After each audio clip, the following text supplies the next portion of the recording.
Bismillahirrahmanirrahim. Assalamualaikum warahmatullahi wabarakatuh. Alhamdulillah, terima kasih kepada semua pendengar radio Institut Kefahaman Islam Malaysia IKIM FM, pilihan utama anda. Hari ini 12 Jun 2018 bersamaan dengan 27 Ramadan 1439 Hijrah. Sedar tak sedar kita dah minggu yang terakhir dalam bulan Ramadan Al-Mubarak pada waktu ini. Dan seperti biasa 5.15 minit petang kami bawakan kepada anda rancangan Islam Agamaku. Seperti biasa, Hidayah Center Foundation turut bersama dengan teman-teman kita saudara baru untuk mengisi slot sepanjang 45 minit pada hari ini. Dan istimewa hari ini sempena dengan hari terakhir dalam bulan Ramadan, kita bersama dengan seorang anak muda lah saya kira ya, yang bersama dengan kita di studio IKIM FM pada waktu ini, saudari Everina Anak Nuri.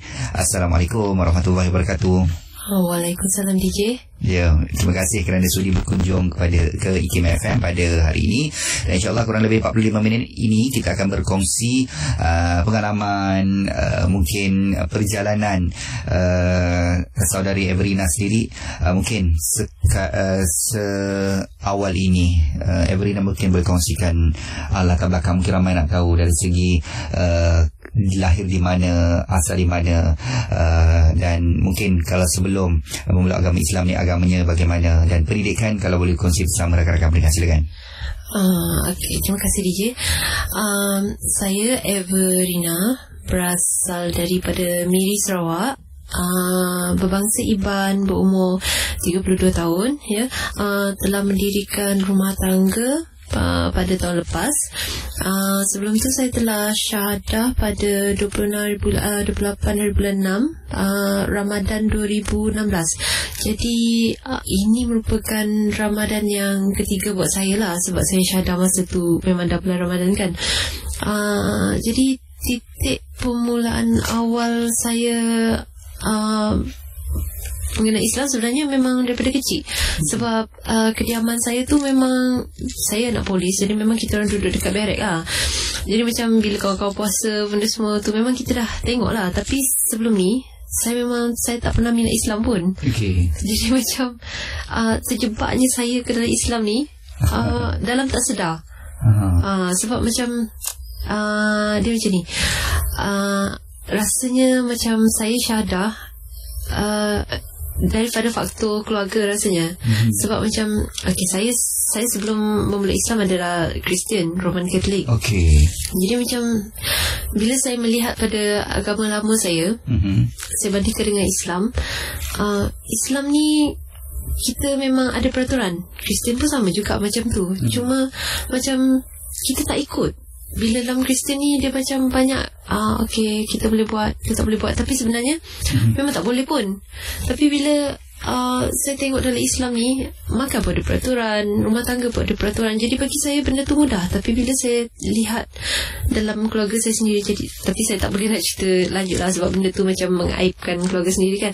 Jadi saya rasa macam tak patut bagi seorang yang belajar Kristian tapi kita amalkan cara hidup yang macam tu.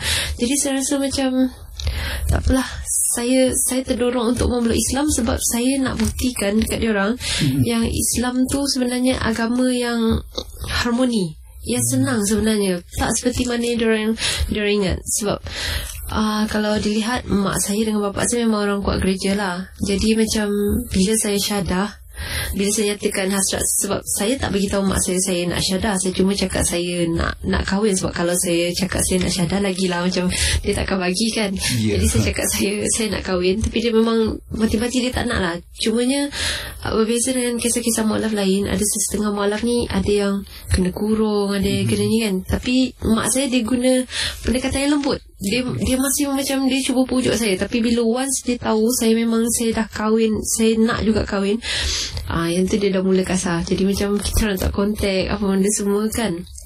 Tapi Alhamdulillah, masa gawai baru-baru ni, hati saya tergerak lah. Saya rasa macam nak balik. Sebab masa sebelum tu mak saya ada terlihat gambar saya, ayah saya, tapi saya pakai tudung lah masa tu. Masa yang saya pergi untuk passing out adik saya dekat Pulau Segamat. Dia minta gambar dengan adik saya sebab dia nampak semua ada gambar saya tak bagi dia gambar yang ada tudung. Semua gambar tu tak ada muka saya. Dia minta kat adik saya yang seorang tu. Dia cakap, mana gambar korang? Lepas tu adik saya bagi. Saya tanya dia, kenapa mak tiba-tiba tanya aku balik ke tak? Saya tanya dia macam tu. Lepas tu dia tunjuk, dia bagi gambar saya dengan tudung. Saya cakap, alah hai dia ni. Macam saya sebenarnya segan dengan dia sebab saya hormat dia. Saya tak nak macam benda yang dia tak suka kan. Lepas tu dia tanya kat ayah, diorang dua tak balik ke? Saya tanya, ayah, siapa diorang dua? Saya dengan suami ke? Lepas tu saya cakap, tapi dalam masa yang sama tu dia masih marah. Jadi saya berbelah hati tau. Saya nak balik ke tak? Sampai sudahnya macam doa je lah. Last balik juga. Tu pun last minute. Memang nasib baik lah sempat nak beli tiket flight dengan warren sebab kita orang ada warren free kan. So sesudahnya bila balik tu saya cakap dengan suami, tawakal je lah. Kalau kita kena marah, so masa tu balik rumah panjang kan. Jadi rumah panjang kita memang tahulah ramai penduduk. Saya cakap dengan dia, tawakal je lah. Kalau kita kena halau ke kena marah, kita check in hotel je lah. Saya cakap dengan dia macam tu. Jadi bila sampai tu saya tengok datuk saya memang garang lah. Kalau tanya orang rumah semua orang tahu datuk saya memang garang gila. Saya datang 360 darjah. Dia macam dia berubah. Dia tak marah. Saya salam, saya cium sama nenek saya. Lepas tu saya cari mak saya. Dia nangis lah dekat dalam bilik apa benda semua. Saya tanya dia, Mak dah tak sayang kat saya lagi ke? Mak tak rindu ke? Lepas tu cakap dia sayang apa benda semua. Lepas tu sebelum ni dia selalu nyatakan dekat dalam group family WhatsApp kan. Dia cakap dia nak ambil ada seorang father dekat church tu. Dia ambil sebagai anak angkat. Jadi macam saya rasa macam mak saya ni mentang-mentang saya dah macam saya keluar daripada Kristian, dia nak substitute father tu dengan saya untuk anak dia. Saya rasa macam tu lah. Tapi teruknya saya masa tu. Terus dia cakap sebenarnya dia kata dia boleh terima saya dengan suami saya ni disebabkan dia kata pujukan daripada father yang ada kat church tu. Dia kata dia jumpa dengan 4 orang father untuk consult dia. Saya macam terkejut sebab biasanya macam cerita mualaf lain saya dengar ni kan, father-father ni diorang jarang nak pujuk. Biasanya diorang akan brainwash. Dia akan brainwash sampai keluar. Jadi saya rasa macam ya Allah, syukurnya. Sebab macam ada jugalah father yang macam masih nak dekatkan kita walaupun kita ni dah agama lain. Sebab kalau ikutkan dulu saya pun orang kuat gereja juga kan. Jadi bila saya keluar benda tu janggal. Saya pun rasa macam malu sebab saya sendiri bayangkan kita ni orang masjid, tiba-tiba kita murtad pula kan, mestilah rasa macam tak selesa. Lepas tu father tu nasihat lah dekat dia, kita tak boleh benci darah daging sendiri apa benda semua. Kita kena memaafkan. Sebab dia cakap even though Jesus pun ajar kita kan, kita kena love the enemy, sayangkan musuh. Ini kan pula anak kita sendiri. Jadi dia cakap macam dia suruh mak saya tenangkan hati. Dia cakap macam lapangkan dada apa benda semua. Lepas tu baru saya rasa macam okay, mak saya pun dah, dia kata tak apalah, dia kata lepas ni. Tapi dia cakap elok-elok lah dengan saya. Dia cakap dia terima saya dengan suami saya lah. Dia cakap sebab dah tak ada macam tu. Dia kata sebab father pun suruh dia terima apa benda semua kan. Sebab mula saya tahu mak saya keras hati. Jadi saya tak sangka semudah tu. Tapi semua tu dengan izin Allah kan. Tetapi sebab mengambil masa lebih kurang 2 tahun jugalah. 4 tahun. Ya. Saya dah syahadah kurang daripada 2 tahun kan. 2 tahun sebelum tu saya ajak bakal suami saya jumpa dia dekat Miri. Jadi sejak daripada tu konflik tu dah mula. Jadi sejak daripada tu saya memang saya selalu sedih sebab saya rasa macam saya tak ada mak. Saya macam sebab dia waktu tu kerja atau masih belajar? Kerja. Saya memang bekerja kat sini. Tapi saya sedih lah sebab macam yelah, bila kita tak okey dengan mak kan, jadi macam banyak benda yang kita tak boleh bincang. Kita rindu dekat dia. Kita rindu tapi kita tak boleh nak cakap macam tu. Jadi macam apa yang saya mampu buat, saya memang berdoa. Saya memang selalu saya cakap, kalau saya duduk saja pun saya cakap, lembutkan ya Allah, lembutkanlah hati mak aku, lembutkanlah hati orang sekeliling untuk menerima. Sebab ayah saya, adik-adik saya tak ada masalah. Sebab daripada sebelah ayah saya, datuk dengan nenek saya pun dah sebenarnya revert. Jadi macam daripada adik-beradik ayah saya 4 orang memang Islam. Jadi macam tinggal 3 orang je lah yang non-Muslim. Jadi bagi dia benda tu tak ada masalah. Tapi berbeza dengan mak saya ni, sebab backgroundnya adik mak saya ni pernah kahwin lah dengan orang Semenanjung kan. Lepas tu dia cerai. Jadi Islam pada keluarga saya adalah nama yang jahat, background dia jahat. Sebab macam okey, Islam ni perkahwin nanti boleh kahwin lain, boleh cerai apa benda semua. Tapi saya cakap dengan mak saya, bukan Islam je mak yang boleh kahwin boleh cerai. Tapi kebetulan ramai pula pada masa tu kawan-kawan saya yang duk cerai, yang kawan-kawan yang dah Muslim.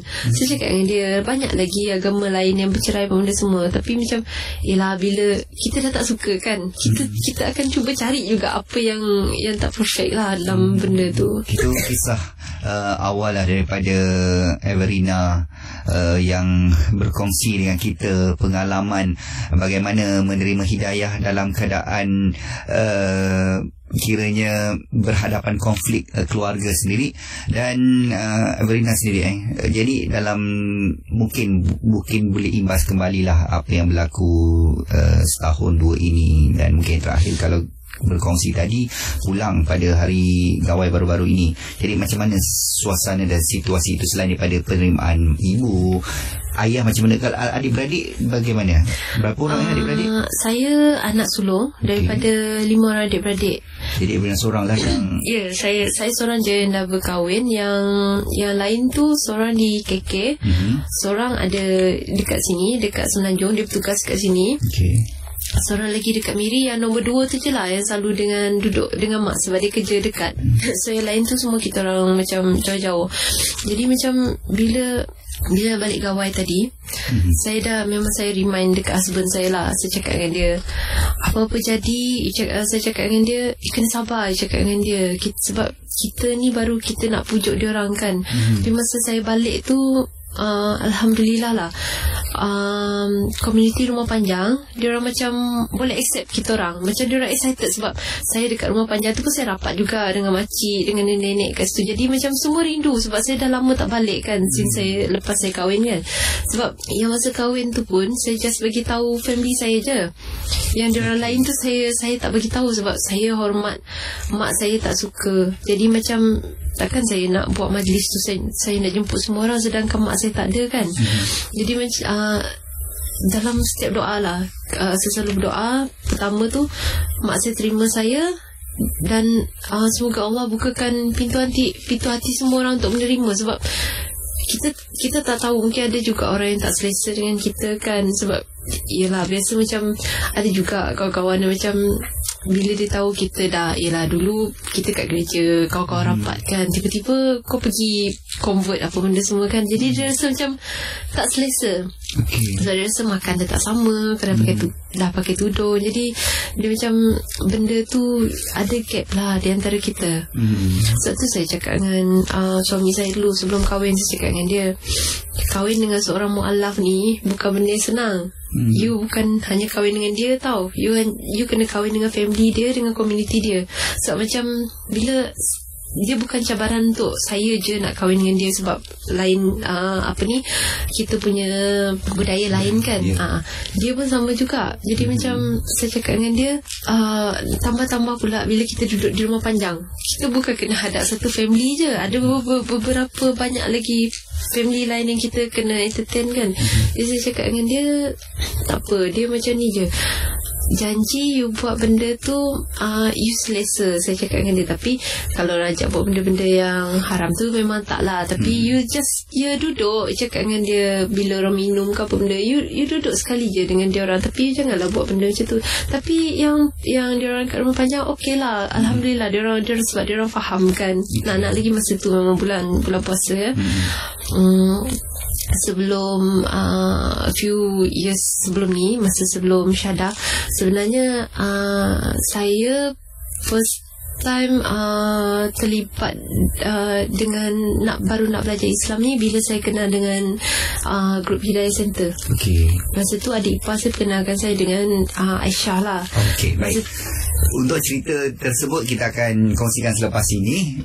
Apapun untuk waktu ini kita nak istirahat. Kita jumpa lagi selepas ini bersama dengan Everina Anak Nuri, berasal dari Miri, Sarawak. Segalanya selepas ini di IKIM FM, pilihan utama anda. Assalamualaikum, saya Ustazah Isfadiah. Sahabat pendengar, Nabi kita pernah bersabda, sesiapa yang memberi makan berbuka kepada orang yang berpuasa, maka baginya pahala seumpama orang yang berpuasa itu tanpa menguranginya sedikit pun. Untung kan kita dapat 2 pahala sekaligus. Apa kata kita taja orang buka puasa melalui Serantau Muslim? Layari tajaberbuka.com atau hubungi 010-668-2270. Sedekah Serantau Muslim. Saya Rashid. Saya baru memulakan perniagaan beberapa bulan lepas. Jualan produk saya kurang memberansangkan. Saya runsing. Namun, saya dimaklumkan IKIM FM menjalankan promosi iklan beli 1 percuma 1. Ia sesuatu yang tidak akan saya lepaskan. Saya telah mencubanya. Kini produk saya menerima permintaan yang tinggi. Saya bijak. Jadilah seperti saya. IKIM FM menjalankan promosi iklan besar-besaran bermula 1 April hingga 30 September 2018. Beli 1 pakej iklan percuma 1 serta tawaran diskaun sehingga 90%. Hubungi kami segera di talian 03-6204-6384, 03-6204-6384. Terima kasih kepada semua pendengar Radio Institut Kefahaman Islam Malaysia, IKIM FM, pilihan utama anda. Kami di IKIM FM pada hari ini bersama dengan Everina Anak Nuri, sahabat saudara baru yang telah berkongsi dengan kita pengalaman perjalanannya. Tadi kita tergantung seketika berbicara pengalaman apabila dapat menerima pelawaan daripada Hidayah Center. Mungkin berkongsi Everina sendiri pengalaman mungkin dapat macam mana? Ya. Bermulanya penglibatan saya dengan Hidayah Center ni masa saya diperkenalkan oleh adik ipar saya yang sekarang ni dengan Aisyah. Masa tu Aisyah ni masih bekerja lagi dengan Iman Shop lah, tapi dia adalah seorang volunteer kepada Hidayah Center. Masa tu kita orang jumpa di kedai, saya ingat lagi. Lepas tu dia kata dengan saya, sebab Kajang ni dia dekat dengan Bandar Tun Razak kan, jadi dia suggestkan saya pergi kelas Bandar Tun Razak, Hidayah Center Bandar Tun Razak. Jadi di Hidayah Center Tun Razak tu lah saya jumpa dengan Ustaz Nazli dan Makcik Umi. Masa tu ditemani oleh kawan saya, first time saya pergi. Jadi memang Makcik Umi pun cakap, dia ceritalah sebenarnya mu'alaf ni dia kena kuat sebab nak lagi macam kita orang yang tak dapat restu daripada family. Sebab ada setengah orang yang senang, ada setengah orang yang susah, ada setengah yang sangat susah, ada lagi teruk daripada kita orang. Sebab macam kena kurung, kena pukul, benda semua kan. So masing-masing tu ujian. Betul. Jadi macam masa pergi tu dia dah cakap dah, mualaf ni nanti dia akan melalui fasa di mana pengasingan daripada keluarga. Jadi macam bila sampai fasa tu kita memang kena kuat. Jadi saya ni sebab terlampau rapat dengan family, sebab boleh kata saya bergantung penuh dengan family lah walaupun kita kerja kan. Jadi macam saya rasa boleh ke mak terima ke, dia tak marah ke, saya takut. Jadi macam nak cari tarikh untuk syahadah tu dari hari ke hari tu rasa macam memang tak ada. Lepas tu orang pula duduk desak tanya bila, sebab saya kawan suami saya, orang tahu saya kawan suami saya Islam kan. Jadi orang duduk tanya bila nak syahadah, sampai satu tahap tu kita rasa macam lali dah dengan soalan tu. Tapi sepatutnya macam saya cakap lah, dia orang tak patutlah peli-peli kan. Sebab bagi push sebab benda tu sebenarnya makin menjauhkan orang tu daripada Islam. Betul. Patutnya dia orang bagi dorongan, bagi semangat. Kita jangan push. Sebab yelah macam kalau kita duk marah-marah anak pun tak suka kan. Jadi dia macam lebih kurang macam tu lah. Jadi macam pada satu masa tu dari Hidayah Center tu saya jumpa pula dengan ustaz daripada Pusat Mualaf UKM. Jadi tersusun cantik lah. Daripada saya duduk ke kelas dekat Hidayah Center, agak jauh juga kan. So saya dapat belajar di kelas Mualaf UKM. Jadi dekat yang kelas Mualaf tu ada kelas Iqra dengan Fardu Ain lah, dengan Ustaz Faizal Abdul Rahman. Lepas tu macam mana, ada satu hari tu saya dapat tahulah yang nenek saya dia diagnose cancer. Jadi saya sedih. Saya tak tahu, lepas saya call dia tu, saya teringat yang ayat dalam Al-Quran tu. Sebab dia cakap macam kalau kita berprasangka baik pada Allah, insya-Allah Allah akan makbulkan bagi apa yang kita nak. Jadi saya rasa macam tiba-tiba saya rasa macam nak syahadah. Lepas tu saya call Aisyah. Saya cakap dengan dia, Aisyah, saya nak syahadah, tapi saya pilih tempat tu dekat Iman Shop. Sebab Iman Shop di Serdang, kedai buku lah. Sebab saya kata dengan dia, sebab situ tempat pertama kali kita jumpa, dan saya rasa macam tempat tu tenang. Jadi macam pada tanggal 28 hari bulan 6 2016, dia panggil lah Hidayah Center PJ. Jadi semua kumpul kat situ. Alhamdulillah dalam maghrib, rasanya sebelum maghrib saya selesai syahadah.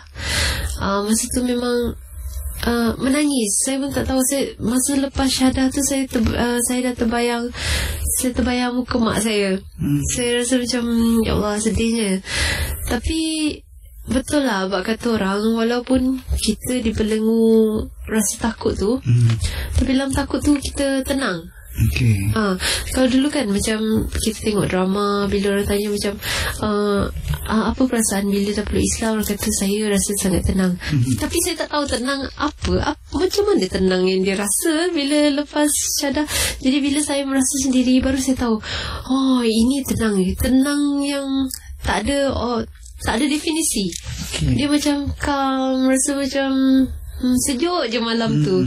Jadi lepas tu baru saya fikir, okay, macam mana nak bagi tahu dekat mak lepas ni.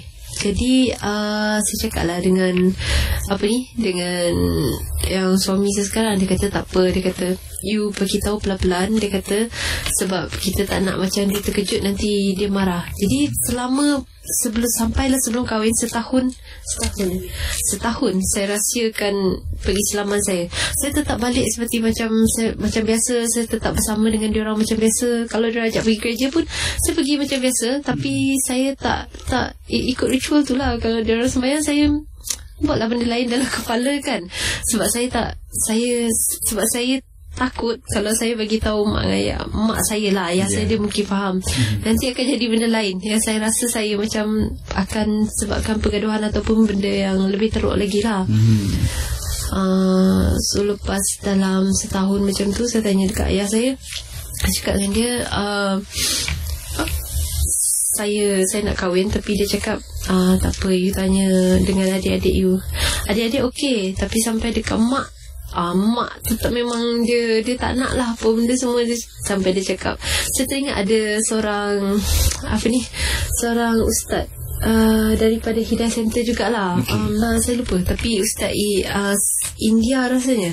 Dia kata masa dia nak masuk Islam tu, lepas daripada syahadah, dia kata mak dia ugut untuk bunuh diri. Dia kata kalau kau masuk Islam, nanti dia mati. Mak dia kata dia akan mati. Tapi jawapan daripada ustaz tu memang menarik lah. Dia kata kalau mak mati pun bukan salah saya. Dia cakap semua tu kehendak Allah. Jawapan tu rasanya memang macam tricky lah. Lepas tu saya cakap dengan, jadi bila saya dah terlampau banyak macam saya pergi ke majlis-majlis agama, saya dengar ceramah ustaz-ustaz lain, jadi kita bertambah yakin macam mana kita nak terangkan kepada family. Sebab kalau kita macam kita zero je, kita nak yakinkan pada diorang yang kita buat pilihan tepat, agak susah jugalah. Jadi saya cakap dengan mak saya, benda ni dah takdir, saya tak boleh nak buat apa-apa, awak tak boleh nak buat apa-apa. Saya cakap dengan dia. Bila keberanian itu bercakap tentang hal tersebut kepada mak sendiri? Bukan sebulan, 2 bulan sebelum kahwin. Okey. Sebab masa tu saya cakap dengan suami, saya jemput tau, ayah saya jemput, adik-beradik, tapi ayah saya mungkin dia jaga hati mak saya lah. So dia cakap dia tak boleh datang. Yang peliknya, sebab biasa kalau perempuan kahwin kena ada wali kan. Bila saya bagi tahu pada pakcik sebelah ayah saya, pakcik abang dia lah, alhamdulillah diorang tak ada macam tak rasa macam mak kau tak setuju, jadi kita orang macam takutlah nak pergi dekat jadi wali. Tak ada. Memang cakap alhamdulillah, bagusnya bila nak pergi apa benda semua memang dia orang support. Sebab mula-mula tu saya cakap dengan suami, sesusah hatilah cakap dengan dia, ni mak dah lah tak bagi, takkan pakcik saya nak jadi wali pula kan. Mesti biasanya orang tak nak campur tangan sebab orang tak nak bergaduh kan.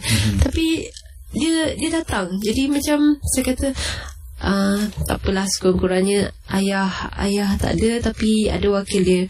Cuma macam masa hari kahwin tu, saya takut, saya rasa sedih sebab tak ada family kan. Sebab biasanya ada beberapa orang tu dia cerita dia orang macam sedih.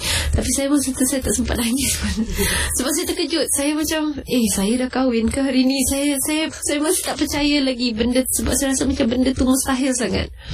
Jadi macam ramailah kawan-kawan yang saya tak sangka, yang tak pernah tanya pun, yang semua yang tanya bila saya nak syahadah, bila saya nak kahwin tu tak datang pun. Yep. Sebab tu saya kata pada kawan-kawan saya, korang jangan fikir apa yang orang tanya. Korang tak perlu risau pun pasal apa yang orang kata kat korang, sebab orang tu tak akan bertanggungjawab dengan kau pun sampai ke ujung. Sekarang ni apa yang perlu tu diri sendiri.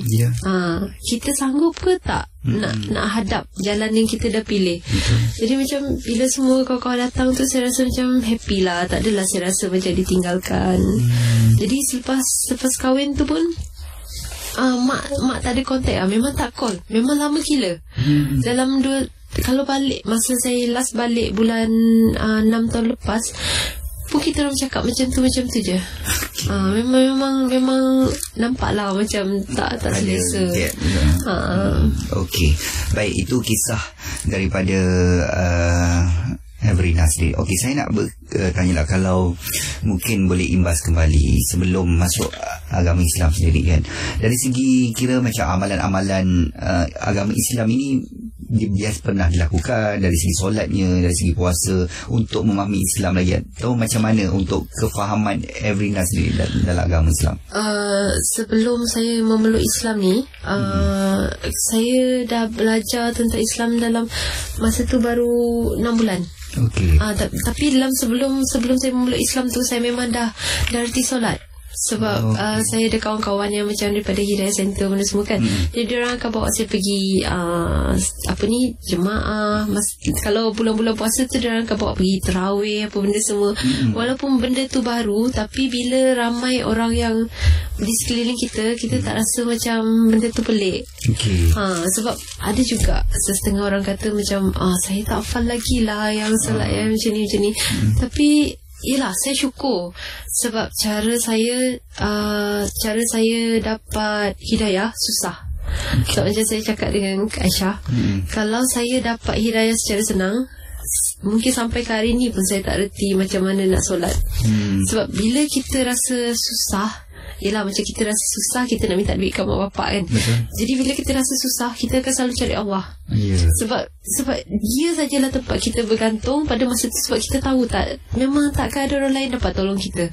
Jadi saya usahakan jugalah, walaupun dengan saya tak reti baca Qurannya, tapi dia cakap tak apa, kalau tak reti baca Quran, baca yang terjemahan dia tu je lah. Baca terjemahan tu. Alhamdulillah, saya rasa macam daripada solat, puasa, amalan seharian, mula pakai tudung tu tak adalah rasa berat, cuma macam panas. Sebab ustaz tu cakap, dia kata biasa kalau perempuan ni, dia kata sampai dekat rumah tu dia dah rasa macam merdeka sangat dah tu, dia buka tu dah. Sebab saya ingat masa pertama kali saya pergi kelas dalam Hidayah Center tu, dia bercakap, Ustaz Faizal Abdul Rahman, dia bercakap pasal cara berpakaian dalam Islam. Lepas tu dia cakap pasal cara pemilihan jodoh benda semua. Jadi syukur saya pergi kelas, saya pergi masa tu sebab saya rasa macam, bayangkan kita duduk di dalam masjid, tiba-tiba kita tak kenal orang, tiba-tiba kita datang dengan tak pakai tudungnya, dengan tiba-tiba kita duduk macam tu. Kita rasa dia orang tak ada, dia tak pandai sero sebab dia faham, tapi kita malu. Jadi sebenarnya macam Allah katalah, kalau dah tak ada rasa malu tu, maksudnya macam teruk lah kan. Jadi syukurlah masih ada, walaupun dalam rasa diri yang sangat hina tu ada rasa malu, terbit rasa malu untuk macam berubah. Okey. Baik, itu yang kita dapat dengar daripada Everina sendiri. InsyaAllah selepas ini kita nak kongsikan lagi bersama dengan Everina Anak Nuri yang bersama dengan kita pada hari ini untuk mengetahui beliau kini bertugas selepas dah lebih sebenarnya 10 tahun juga berada di Semenanjung ini. Apapun nanti kita kongsikan lagi selepas ini, jangan ke mana-mana. Assalamualaikum, saya Ustazah Isfadia. Sahabat pendengar, Nabi kita pernah bersabda, sesiapa yang memberi makan berbuka kepada orang yang berpuasa, maka baginya pahala seumpama orang yang berpuasa itu tanpa menguranginya sedikit pun. Untung kan kita dapat 2 pahala sekaligus. Apa kata kita taja orang buka puasa melalui Serantau Muslim? Layari tajaberbuka.com atau hubungi 010-668-2270. Sedekah Serantau Muslim. IKIM telah memenangi Anugerah Buku Negara 2018 bagi kategori buku terjemahan terbaik melalui buku Kecelaan Tipu Daya, iaitu Dam Al-Ghurur terjemahan Encik Muhammad Aslam Ahmad, Fellow Kanan IKIM. Buku ini merupakan bab ke-30 daripada kitab Ihya Ulumuddin karangan Imam Al-Ghazali. Penyakit tipu daya ini berpunca daripada kecenderungan dan kecintaan melulu terhadap kehidupan dunia. Apa yang dibahaskan oleh Al-Ghazali dalam kitab ini sentiasa kekal dan segar, dan segala tunjuk ajar, teguran dan bimbingan beliau masih berguna hingga ke hari ini. Dapatkan buku ini, layari www.ikimniaga.my dengan harga RM45 atau hubungi unit pembangunan ekonomi di talian 03 6204 6389 atau 387. Terima kasih kepada semua pendengar Radio Institut Kefahaman Islam Malaysia IKIM FM, pilihan utama anda. Hari ini kita bersama Everina Anak Nuri, anak muda dari Miri, Sarawak. Sudah berumah tangga selepas memeluk agama Islam lebih kurang hampir 2 tahun yang lalu, dan kini bertugas di Agensi Nuklear Malaysia di Bangi. Dan kita dah kongsikan tadi Everina, perjalanan mendapat hidayah ni bukan satu perkara yang mudah, lebih lagi berhadapan dengan konflik ibu sendiri yang mungkin pada peringkat awal suka memahami, tapi mungkin inilah perjalanan sebagai seorang saudara baharu. Dan ialah dalam proses pengalaman hidup, belajar ilmu tentang agama Islam sendiri, mungkin pengalaman itu mungkin ramai tertanya-tanya. Belajar pertama, nak belajar tentang solat macam mana, mungkin Everina boleh kongsikan. Kalau saya ingat balik cara saya belajar solat, rasanya macam agak lucu lah. Sebab sebelum syahadah tu saya tanya kat ustaz, boleh ke kalau kita solat tapi kita baca? Ustaz cakap boleh, you tulis je. Mula-mula tu saya sebab lidah tak lembut lagi nak baca Arab kan, jadi tulis bahasa Malaysia. Okey, so hafalah yang solat bahasa Malaysia benda semua tu kan. Bila dah lama-lama tu sebenarnya ada satu malam tu saya rasa sangat tertekan. Sebelum tu saya macam saya on off je, saya belajar solat. Tapi malam tu saya ada masalah yang saya rasa macam, ya Allah, saya cakap saya kena solat juga. Saya memang menangis masa tu. Saya buka YouTube. Lepas tu saya tulis kan. Saya fikir dalam hati saya, berbezanya cara menangani masalah bila kita dah beriman dengan saya sebelum tu. Kalau sebelum tu saya cakap, mesti saya dah keluar entah mana-mana saya pergi sebelum ni. Tapi bila macam masa yang saya tengah ada saya ditimpa masalah, saya rasa macam aku kena solat juga, aku kena cakap juga dengan Allah. Selagi tak cakap masa tu, selagi saya tak solat, saya rasa macam beban dekat dada tu besar sangat. Jadi saya buka YouTube, saya salin. Saya cubalah saya solat, saya tulis dekat atas tu. Tapi bila dah lama kelamaan, bila benda tu rutin, kita akan cepat hafal, insyaAllah. Kalau doa iftitah saya ingat dalam seminggu je. Kalau yang dia janji benda tu memang sebab kita solat 5 kali sehari kan. Ya, benda tu berulang. Benda tu sentiasa berulang. Walaupun kita tengok pada buku, nanti insyaAllah lama-lama kita akan tahu. Jadi perasaan bila first time solat tu, sebab bila first saya lengkapkan solat tu lah, saya rasa macam sayu. Rasa macam saya cakap dengan Aisyah, rasa macam ada orang peluk je dari belakang, macam ada orang ada rasa macam kesian, sayang. Ada macam ada satu perasaan yang menyayangi kita. Dia macam peluk kita tengah solat. Saya cakap dengan Aisyah, saya cakap dengan dia, saya gembira sebab saya berjaya juga solat. Sebab selama ni saya tengok macam benda tu mustahil. Macam mana orang Islam nak solat sedangkan benda tu bukannya bacaan yang mudah, sebab kita tak pernah cuba kan. Jadi macam bila kita cuba, sebenarnya benda tu tak mustahil pun. Lepas tu bila dah lama kelamaan, saya ingat first time saya nak solat tapi saya tak ada telekong. Jadi saya tanya pada kakak angkat saya ni lah, Kak Eli, satu tempat kerja dengan saya cakap dengan dia, Kak Eli, ada telekong tak nak pinjam? Masa tu dia tak hadiahkan saya telekong baru tau, tapi dia bagi saya telekong yang suami dia bagi masa hadiah kahwin dan kain pelikat arwah ayah dia. Ya Allah, saya rasa macam terharu sebab kita tahu benda yang kita sayang. Kalau saya sendiri pun belum tentu saya boleh bagi dekat dia kan. Tapi dia kata tak apa, sebab dia nak macam mana, dia nak amalan pahala arwah ayah dia berpanjangan kan. Jadi memang saya sayang. Saya tak, walaupun saya ada telekong-telekong orang lain hadiahkan, saya memang paling sayang itu. Sebab saya tahu nilai yang tu lagi bernilai daripada telekong-telekong lain yang mahal.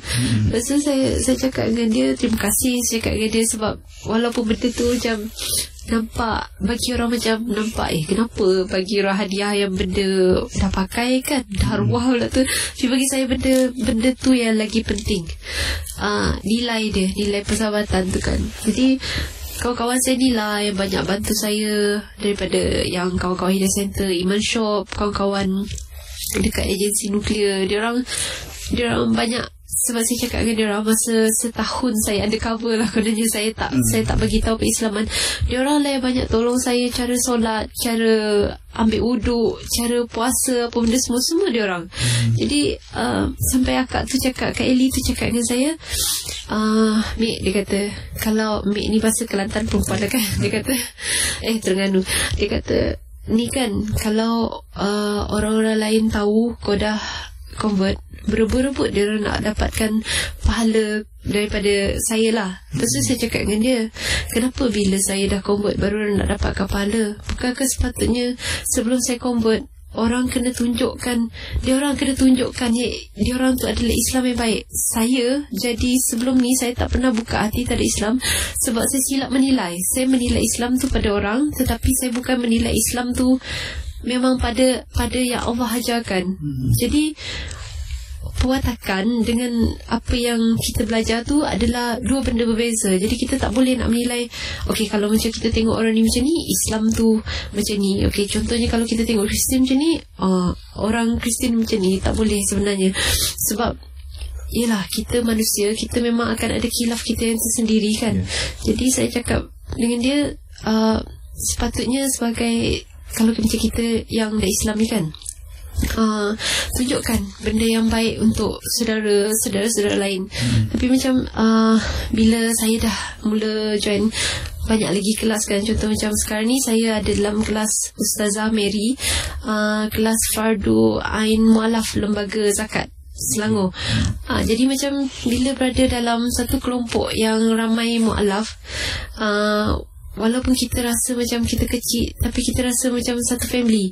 Jadi dia orang yang akan menjadikan kita kuat, walaupun kita ada masalah ke apa ke, kita sentiasa rasa ada family.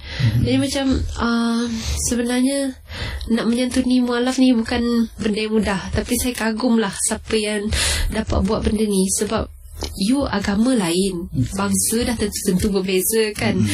Jadi you nak faham dia orang, dan dia orang nak faham, dia akan ada gap. Ada satu masa yang kita rasa kita tak boleh nak didik dia. Ada satu masa dia rasa macam dia tak boleh ikut kita. Jadi segalanya macam benda yang baru. Selain daripada tu kan, sebenarnya dalam bulan Ramadan ni, Hidayah Center Foundation dia ada buat kempen sedekah Ramadan. Bersempena dengan apa ni, dia orang punya ni, sampaikan Islam sentuni mualaf. Jadi sedekah Ramadan ni bertujuan untuk sokongan kepada mualaf lah, untuk latihan, untuk dia berjumpa. Sebab ada sesetengah seperti yang saya faham, yang kawan saya cerita, ada sesetengah mualaf ni macam memang sangat memerlukan, tapi diorang tak tahu pun sebenarnya. Macam saya sendiri dulu, saya tak tahu pun sebenarnya ada yang badan-badan NGO ni yang khas untuk yang membantu yang membantu mereka yang nak berjina jinak dalam Islam. Jadi benda macam ni sebenarnya kita patut apa ni, sokong, kita patut keluarkan supaya ramai orang lebih tahu. Jadi bersempena dengan bulan Ramadan ni, kita lebihkan sedekah lah ya. Betul. Okey, baik, ialah sempena dengan bulan Ramadan yang mulia ini. Jadi kepada rakan-rakan luar sana yang ingin bersama dalam projek sedekah Ramadan, Hidayah Center boleh berbuat demikian. Jadi untuk maklumat lanjut boleh layari hidayahcenter.org.my. Okey. Baik, mungkin di hujung-hujung siaran ini Everina, boleh kita melihat dari kacamata sebagai seorang yang sudah berada dalam agama Islam, bagaimana mungkin Everina melihat, mungkin ramai lagi di luar sana yang nak memahami agama Islam ni, tapi usaha-usaha ini bukan satu usaha yang mudah, tetapi dakwah yang berterusan. Everina sendiri mungkin ada pendekatan tersendiri.